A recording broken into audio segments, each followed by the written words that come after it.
Hello everyone, I am Trevor, and this is the last video that we will be doing before a big overarching change happens across the entire company. Stay tuned for that, which will be happening in 3 weeks. But of course today we are actually talking about Disney. Yes, I'm not wearing a tie. We're talking about Disney. You see, there is a new collaboration series that in fact, last series that Nando V Movies is hosting, we have done 2 other ones that he made, which was the one villainous scene where we talked about anarchy, and the one musical scene where we talked about Count Olaf. This is one last scene where basically we're talking about things that ended. And of course, a lot of things ended this year, and so that's why we're doing this. And so I'm going to be talking about the ending of the Fairytale Era across the entire Disney universe as a whole. And so let's get right into it by starting at the beginning, before everything was going south, when everything was actually looking like a happily ever after. Whether we like it or not, everything ends. Every movie, every TV show, every book, every song, every game, except I guess live service games, but they also usually end, just not on their own terms. We've gotten together to celebrate marvelous scenes, excellent scenes, villainous scenes, and musical scenes. But I thought, for the final one of these collaborations, or at least the last one I'm organizing, it might be fun to look at a different kind of scene. The last scene. That's right, because 2023 turned out to be the year things ended. It's the year that the DCEU ended. It's the year that the Guardians of the Galaxy movies, at least the ones led by James Gunn, ended. We saw the final adventure for John Wick, for Indiana Jones unless they change their mind again. Shows like Succession, Barry, The Great, Ted Lasso, Reservation Dogs, Riverdale, Archer, and The Flash, and the entire CW-verse are over. Because as Tony Stark says, part of the journey is the end.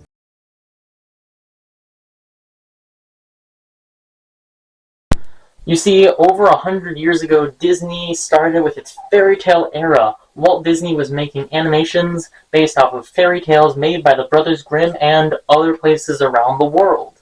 The Brothers Grimm fairy tales were a little bit dark, though. Cinderella, for example, originally had the step-siblings cut off their toe and their heel, and then, when that didn't work, their eyes were plucked out by birds. So the children were going to be traumatized by that, and so were the parents, so they decided to make it more family-friendly, and all of them became more family-friendly, even though Snow White's prince and Cinderella's prince are the same Prince Charming. But besides that weird point, basically Disney had its new era of this kind of fairy tale genre.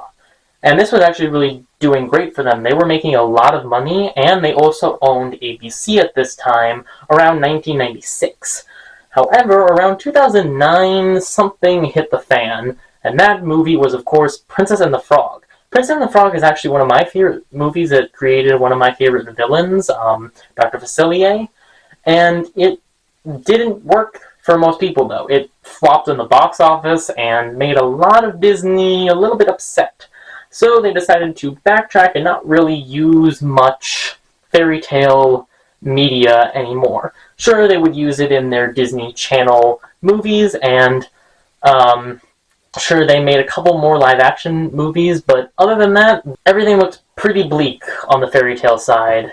It looked like that wouldn't be making them much money anymore. But, you know, Mickey Mouse doesn't need that, because he's got Marvel, Star Wars, Hulu, ESPN, and Fox now. After 2019, he had all of those companies, and was able to make more money based on those specific companies across the board. Everything was working out really well for Disney after they got so much money from Marvel, Star Wars, and ESPN and Hulu, as well as Fox, but not that much.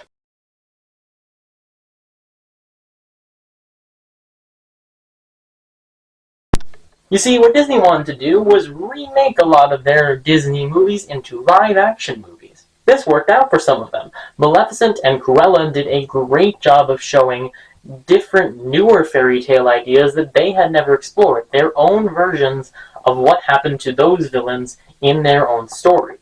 It was a really great way to do it, and honestly, they should do more of those, because they really did well. However, there were movies that were basic remakes, like Aladdin and Lion King and The Little Mermaid, which did not do well. People did not like the CGI overuse, the songs were very bad, not a lot of singers were actually hired to sing, it was the actors who didn't know how to sing well singing. For instance, Be Prepared was spoken and not sung, which was a choice, and I'll leave it at that. But this wasn't really working. Sure, some of them did, but most of them weren't. And they still weren't getting the nostalgia from the people that they wanted the nostalgia from. Not everyone was liking these live actions, and they were kind of hitting the fan a lot. On the other side of things, a lot of things were hitting the fan coming up recently. Over the course of the next couple of Marvel phases, after Phase 3, everything started hitting the fan. Star Wars has recently been going in a downhill spiral with their new series. Sure, Mandalorian started out well, and so did Book of Boba Fett, but now everything's kind of going downhill. Star Wars movies have recently been canceled a lot. It was looking pretty bleak for Disney, so what did they do? They made a fairy tale movie.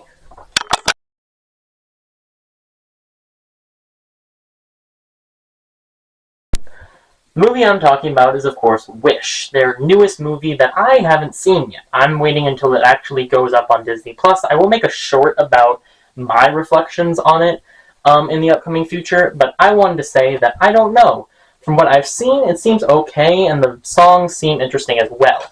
Now, one of the things I did want to say is that a lot of people don't like it. If you go on Google, for example, the 5-star bar is pretty much the exact same, or at least a little bit bigger than the 1-star bar rating.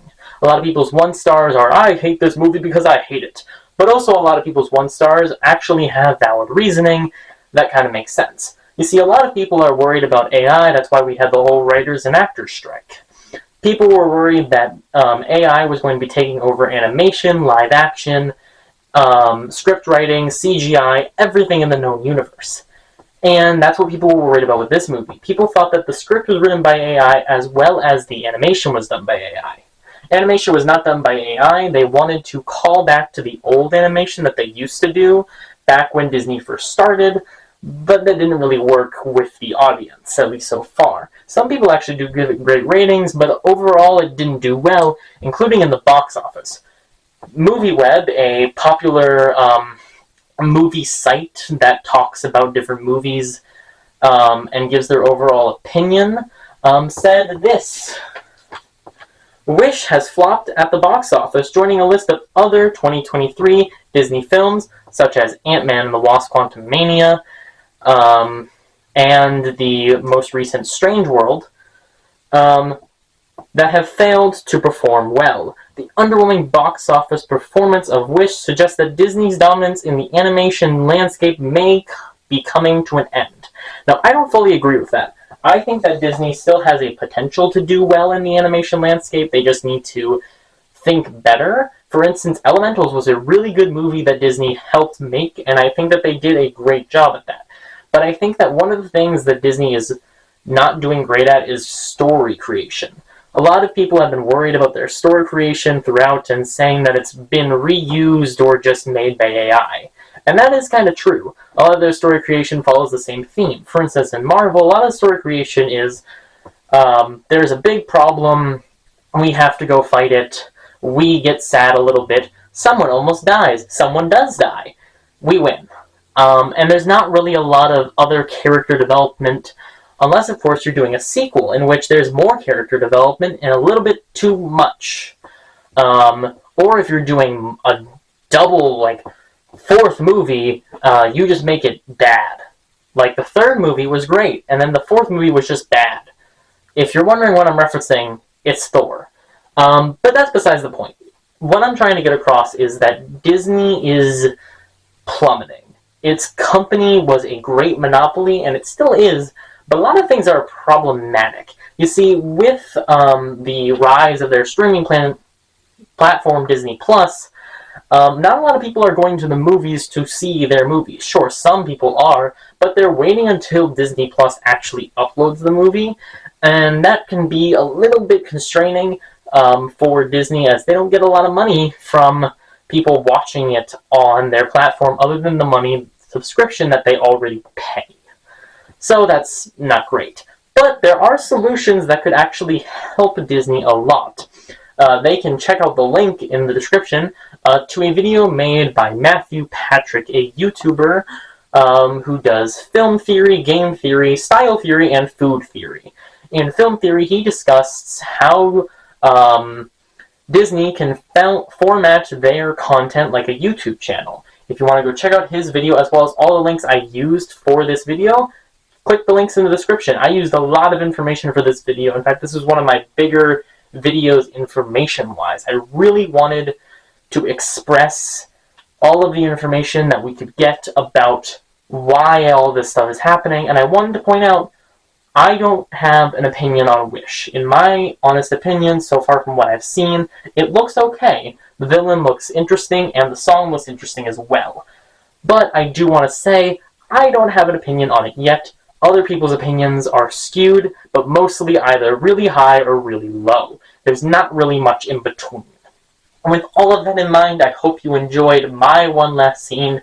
Check out the other people's one last scenes in this playlist that you're watching it in, or if you are not watching it in a playlist, check out the playlist at the end of the video. It should be really interesting to see what you guys think. And of course, join us in 3 weeks here on this channel and on the other channels to see what the big update is all about. Thank you guys so much for watching. Be sure to subscribe. We've already gotten to 100 subscribers. That's incredible. And the subscribe button does a little sparkle thing now if you're on a computer or a phone when I say subscribe. So that's pretty cool. And if I say like, I'm pretty sure the like button does the same thing. But the dislike button does nothing because no one likes the dislike button, including YouTube. But we get to see the dislikes that we get anyway, so what does it matter? Whew! Anyway, until next time, goodbye.